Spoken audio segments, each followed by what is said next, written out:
చేరింది ఈ నిరసన. గత 6 రోజులుగా బీసీల యొక్క వాయిస్ వినిపించడానికి ఈ 70 ఏళ్ల స్వాతంత్రంలో బీసీలకు లభిస్తున్న అవకాశాలన్నీ బీసీలకు అన్యాయం ఎంతవుతుందని ప్రశ్నిస్తూ ఈ రాష్ట్ర ప్రభుత్వాన్ని కేంద్ర ప్రభుత్వాన్ని మేము కోరడం జరుగుతుంది. వివిధ రూపాల్లో మేము నిరసన వ్యక్తం చేస్తూ ఈ రోజు కల్వకుర్తి జేఏసీ తరఫున కల్వకుర్తి బస్టాండ్ లో ఉన్న ప్రముఖులు, ప్రజలు, వ్యాపారస్తులు, చుట్టుపక్కల అందరికీ కూడా గులాబీ పూలు ఇచ్చి ఈ ఉద్యమం యొక్క ఆవశ్యకత, ఈ ఉద్యమానికి మీ మద్దతు తెలియజేయాలని ఈ రోజు మేము కోరడం జరుగుతుంది. ఎందుకంటే 56% ఉన్నాం బీసీల. మనం ప్రతి గ్రామంలో బీసీల జనాభా ఎక్కువ, కానీ బీసీలకు ఎమ్మెల్యే లేవు, ఎంపీ సీట్లు లేవు, రిజర్వేషన్ లేవు, మన పిల్లలకు ఉద్యోగాలు లేవు, మనం చదువుకుంటే లోన్లు ఇయ్యరు, వ్యాపారం చేస్తే లోన్లు ఇయ్యరు.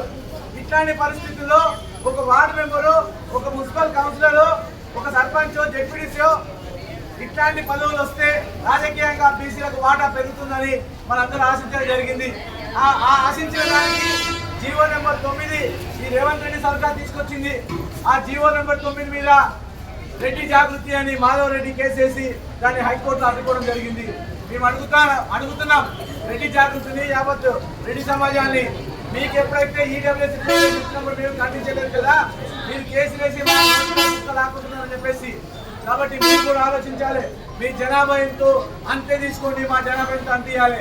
ఇప్పుడు ఇట్లా 42% వాటా ఇవ్వకపోతే రేపు మేమెంతో మాకంత అని ఉద్యమం మొదలవుతుంది. అప్పుడు ఎవరు కూడా ఆపలేరని అందరూ గమనించాల్సిన అవసరం ఉన్నది. కాబట్టి కల్వకుర్తి చరిత్రలో ఉద్యమాల కిల్లాగా కల్వకుర్తి గడ్డ మీద ఏ ఉద్యమైనా మేము చేస్తాం. ఏ ఉద్యమైనా బీసీలే ముందుంటారు, ఏ ఉద్యమైనా సమితులు బీసీలే అవుతారు. అట్లాంటిది బీసీల కోసం జరుగుతున్న ఈ ఉద్యమంలో బీసీలే పాల్గొనాలి.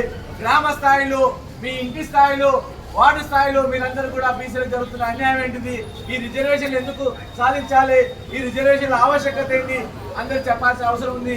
మీరందరూ మద్దతు తెలియాల్సిన అవసరం ఉందని చదివిస్తూ ఒక్కసారి గట్టిగా అందరూ జై బీసీ, జై బీసీ, 42% ఓటా, 42% ఓటా.